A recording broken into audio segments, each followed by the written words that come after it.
Diablo 3 has been over 10 years in the making. After slaying and looting Diablo 2 since the millennium, we are eager to get our hands on some fresh meat. Let's check out the full review. There is a large part of me that just wants a slightly tweaked Diablo 2 with high-res graphics. And after so many hours of the same game, I was kinda scared for Diablo to change. What I want most from the franchise is something fresh and deep. And that's exactly what I got with what is now officially the fastest selling PC game of all time, Diablo 3. Diablo 3 is set years after the events of Diablo 2. You choose one of 5 heroes who can be either male or female and set out to save the world of Sanctuary from the antagonists of the series, the Primevals. Beautiful cutscenes bookend each chapter of the story.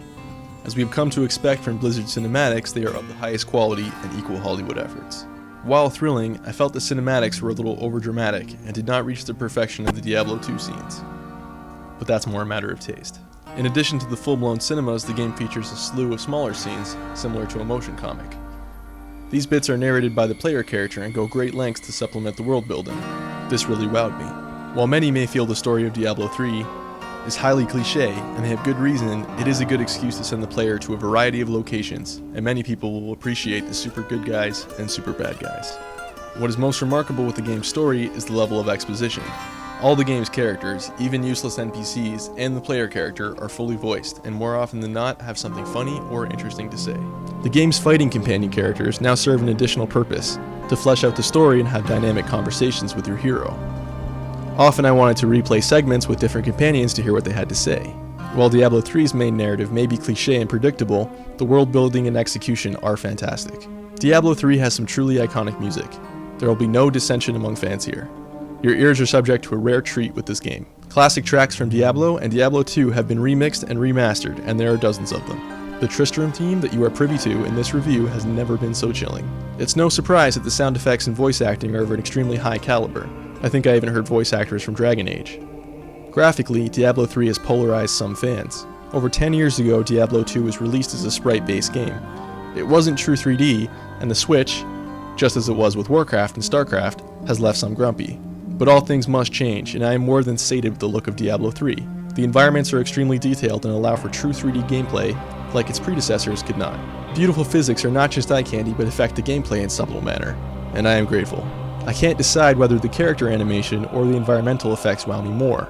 This is a beautiful and varied game. It's akin to a fantastical painting in motion. Stylistically, Diablo 3 does take a turn from series tradition. The original Diablo featured an extreme level of gore, as well as a definitive gothic look. While Diablo 3 does retain most of the gothic elements of the past games, it is much lighter on the gore and adds a heavy brush of color to the world of Sanctuary. Some people are going to hate the use of effects like bloom lighting and the missing entrails, but I rather like the use of color in the game. Blizzard has not made Diablo 3 a Care Bear game. While it retains multiple levels of difficulty ranging from easy to nail-biting difficult, it is, on the whole, more accessible. Like many, I was dismayed when I saw that Diablo 3 does not give you the ability to directly manipulate character statistics, and that the skill system completely dropped the tree and the points that empower the skills. While this does remove the character stat and tree builds from the game, it allows for players to experiment with all of the available skills and change their strategy on the fly. It also means that your character won't become completely useless when Blizzard changes the weight of a stat through a patch. Many Diablo 2 players would grow restless with their character builds, and after using the same abilities for every encounter, who could blame them? With Diablo 3, you can change the way your class plays at any time, switching out your 6 skills for the dozens in your repertoire. In addition to new skills you unlock through leveling, you can also unlock new skill runes and passive abilities. The skill runes drastically change the way a skill works. For example, my Witch Doctor's basic poison dart attack could be runed in a number of different ways. A speedy triple shot, a slow dart that would snare enemies, and a shot that would build mana. And those are just a few of the dozen or so skill runes for each ability. Passive skills may be equipped 3 at a time, and do just as their namesake implies, affect your character passively, furthering the depth of what the community is dubbing skill builds. While Diablo 2 allowed you to hotkey any ability to the left and right mouse buttons, and change them at any time, Diablo 3 skills cannot be swapped through hotkeys, and are now bound by the 4 number keys, as well as the left and right mouse buttons. While this may seem restrictive to Diablo 2 fans, it does add a lot of strategy and pre-battle planning to the game. There were only a few scenarios in Diablo 2 that I could remember using more than 6 skills at a time anyways. Diablo vets will want to enable elective mode in the menu, allowing you to bind skills to whichever of the 6 buttons you desire. Diablo 3 revamps the health and mana systems from previous games. Health now regenerates with a collection of health globes, which like money can be picked up by simply walking over them. Globes drop from fallen enemies and keep the focus on combat rather than the potion spamming of Diablo 2. The game still features potions, but they are relegated to emergency situations as they feature long cooldowns. This change to the way health is accrued does not dampen the difficulty, it just means you won't be portaling to town every 5 minutes to buy pots. The mana system has been changed to reflect each character class. The only character that still uses mana is the Witch Doctor. The other classes use similar energy bars more suited to the way they play. For example, the Barbarian builds Fury with his basic attacks, and unleashes it with the use of heavier nuke skills. The Wizard uses Arcane Power, which is very similar to mana, though it regenerates much faster, and the Witch Hunter uses 2 bars, one for defensive and the other for offensive abilities. Similarly to the less gritty health and mana systems, players no longer have to buy scrolls, which in the past games were used for town portals and identifying items, both of which just require you wait a few seconds in Diablo 3. Diablo for me is the action version of a roguelike, a game that pits you against a dungeon full of foes and gives you little in the means of help. Death features a strong penalty.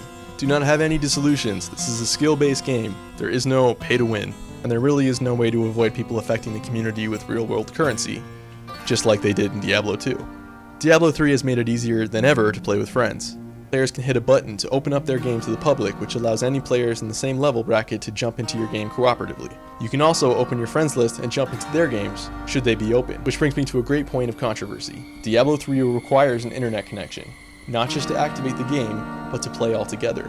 Fortunately, can be subject to lag. Where it is understandable that Blizzard incorporated this element as a means of DRM, and as a broadband user I have no problem with it at all, it is unfair to exclude the thousands of fans that will miss Diablo 3 simply because they do not have access to broadband internet. As of this point, Diablo 3 features no PvP, and though it will in the future, I can't comment on this part of the game. Diablo 3 will run on a decent computer. If you're willing to turn off the bells and whistles, you can run it on something really modest, though things may slow down when you get to the crazier bits. Diablo 3 is available on OS X, so if you have a boner for Apple, you're in luck. Diablo 3 was well worth the wait, and to everyone who will dismiss the game for its departures from past entries, I implore you to give it a chance. In fact, I dare you to conquer Nightmare and tell me you hated every second of it.